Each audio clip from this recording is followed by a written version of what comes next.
Bienvenidas a Mujeres que Creen y Dejan Legado, un espacio donde las mujeres pueden crecer en su fe y liderazgo. Según Tito 2, del 1 al 5, hemos sido llamadas a vivir una vida de sabiduría, pureza y amor. En este podcast exploraremos la palabra de Dios libro por libro para descubrir cómo podemos vivir una vida que honre el nombre de Dios. Sean todas ustedes bienvenidas. ¿Cómo leer o explorar y comprender las cartas del apóstol Pablo? Están ubicadas en el Nuevo Testamento. Las epístolas son un género literario que, aunque pueden parecer antiguas, tienen muchas similitudes con las cartas que enviamos hoy, incluso las que mandamos por correo electrónico. Es interesante ver que desde el inicio en estas cartas se establece claramente quién escribe y a quién se dirige. Y por supuesto, esto nos ayuda a contextualizar el contenido. Las epístolas de Pablo se dividen en dos grandes grupos. Por un lado están las epístolas paulinas, que son 13 en total.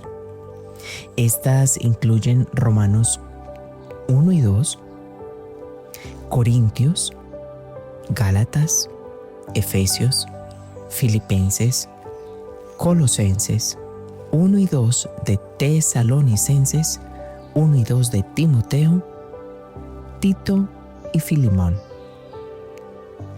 Pablo fue un escritor prolífico y aunque Lucas escribió más palabras, más libros del Nuevo Testamento son atribuidos a Pablo. Para comprender su teología es crucial que no solo leamos una de sus cartas, como Romanos, sino que consideremos todas las cartas en conjunto. Cada una de ellas contiene verdades teológicas y aplicaciones prácticas que son supremamente importantes, digamos vitales, para nosotros, las creyentes. De entre las epístolas paulinas se puede clasificar en dos categorías: las epístolas dirigidas a la iglesia o a las iglesias y las epístolas dirigidas a individuos.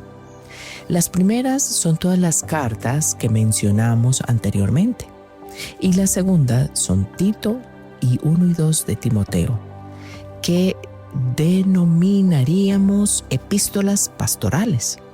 Por supuesto, también está Filemón. Por otro lado, están las epístolas generales, que incluyen Hebreos, 1 y 2 de Pedro, 1 y 3 de Juan, Santiago y Judas. En este episodio que estamos viendo hoy, nos vamos a concentrar en las cartas de Pablo. Pero vamos a notar algo, y es que muchos de los conceptos que vamos a mencionar también pueden aplicarse a las epístolas generales que encontramos aquí en el Nuevo Testamento.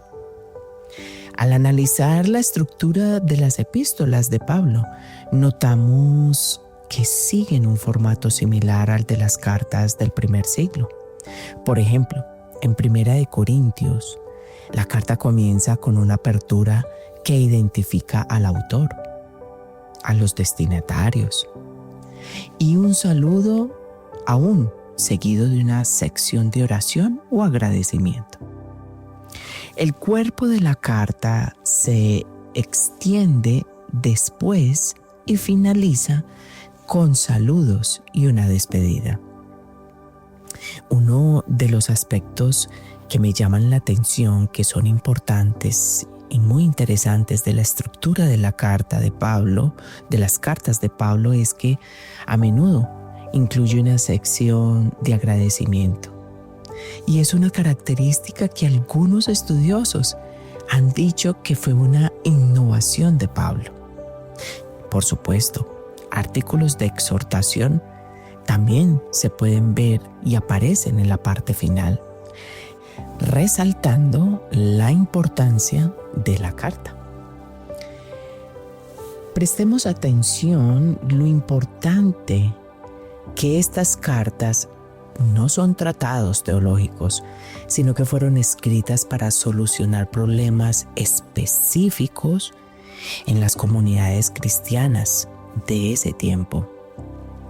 Sin los medios modernos de transporte, las cartas a menudo se leían colectivamente, aún en las congregaciones, lo que daba a la gente la oportunidad de escuchar las enseñanzas de Pablo, aún en grupo.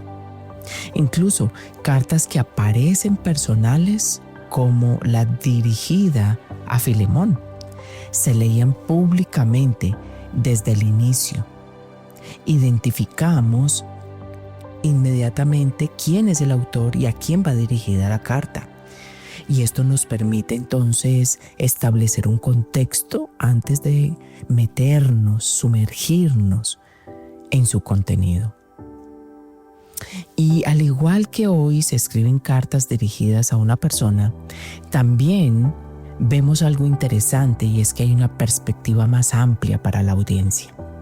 En el primer siglo, las epístolas eran utilizadas para brindar información, corregir aún comportamientos erróneos y enseñanzas o principios teológicos.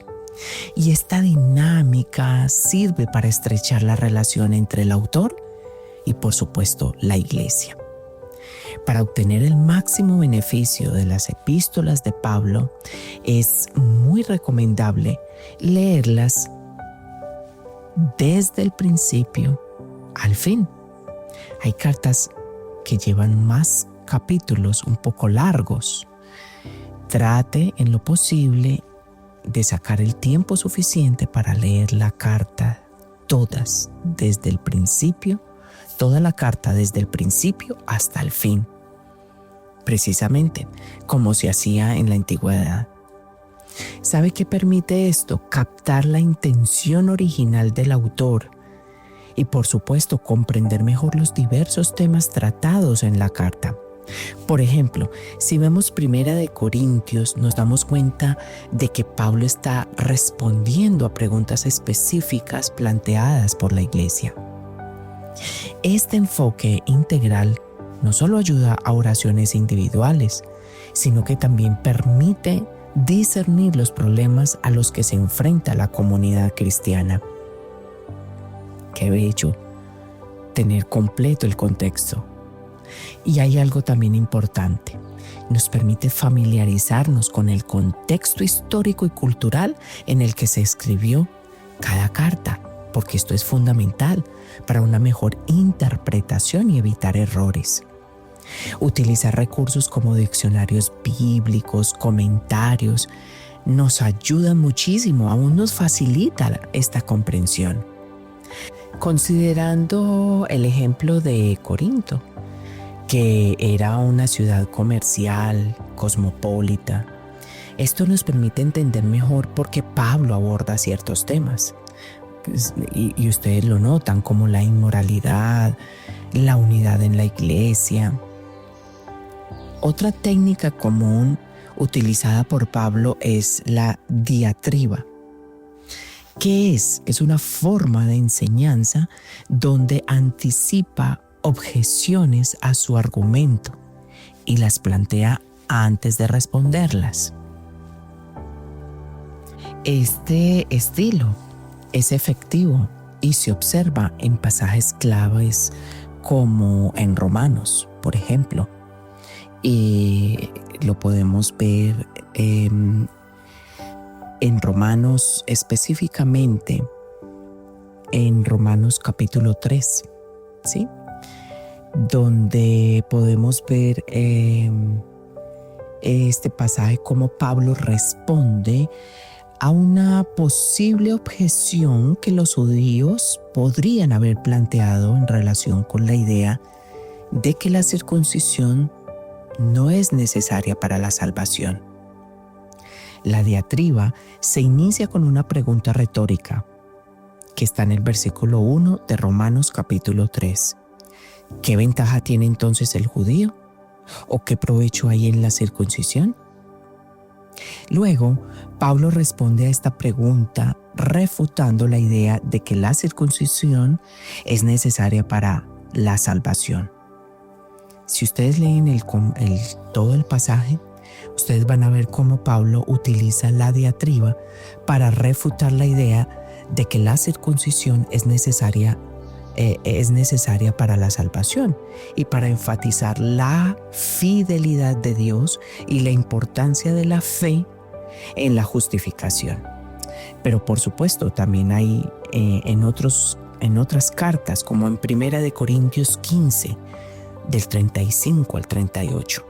En este pasaje vemos cómo Pablo responde a una posible objeción que los corintios tenían o podrían haber planteado en relación con la resurrección de los muertos. Entonces aquí la triaba se inicia con una pregunta retórica. ¿Qué resucitará? ¿Qué sembrarán? Específicamente en el versículo 35. Entonces, Pablo responde a esta pregunta refutando la idea de que la resurrección de los muertos es imposible. Entonces, mire qué interesante. ¿Qué podemos concluir? Que al leer las cartas de Pablo es esencial tener en cuenta su estructura, su contexto histórico y, por supuesto, su propósito. Estas epístolas están llenas de enseñanzas prácticas, pero también teológicas, que todavía son supremamente relevantes en el día de hoy y que enriquecen nuestra comprensión de la fe. Al sumergirnos en la lectura de estas cartas, no solamente se obtienen conocimientos, sino también una conexión profunda con la historia del cristianismo y con su mensaje que perdura hasta hoy.